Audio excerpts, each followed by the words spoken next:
তো বন্ধুরা এই দেখো, তো এই দেখো আমার সোনাই কত সাহসী, দেখেছো তোমরা সবাই? তো এই যে হচ্ছে হয়ে গেল, এইটা হচ্ছে আমার সোনাইয়ের দাঁত, দেখাও যাচ্ছে না, এই যে এই যে হচ্ছে আমার সোনাইয়ের দাঁত, এটা হচ্ছে 4 নম্বর দাঁত। এই দাঁতটা কাকে দেবে? এই দাঁতটা কাকে দেবে? এই দাঁতটা কাকে দেবে? ঠাম্মিকে।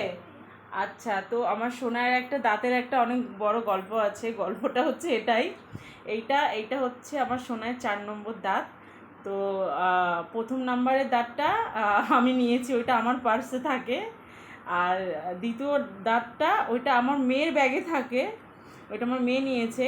আর যেটা 3 নম্বর দাঁত সেটা আমার ছেলে নিয়েছে, ওর ব্যাগে থাকে।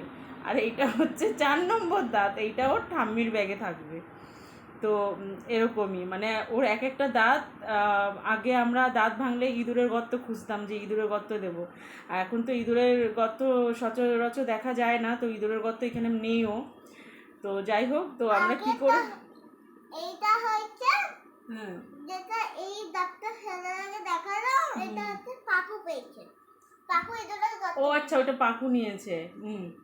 আর এইটা ওর ঠাম্মি নেবে, এই দাঁতটা। আর আমার সোনার দাঁতটা একবার শুধু দেখো তোমরা। ও বাবা, লাল হয়ে যাচ্ছে। ও বাবা, তো চলো আমিও এখন রান্নাবাড়ি করব। তো আজকে এই দাঁতের পিছনে প্রায় 1.5 ঘন্টা ঘুরেছি, তারপরে দাঁতটা গিয়ে ভাঙতে পেরেছি, সাকসেস হয়েছে দাঁতটা ভাঙা। সোনার দাঁত, মুয়া মুয়া।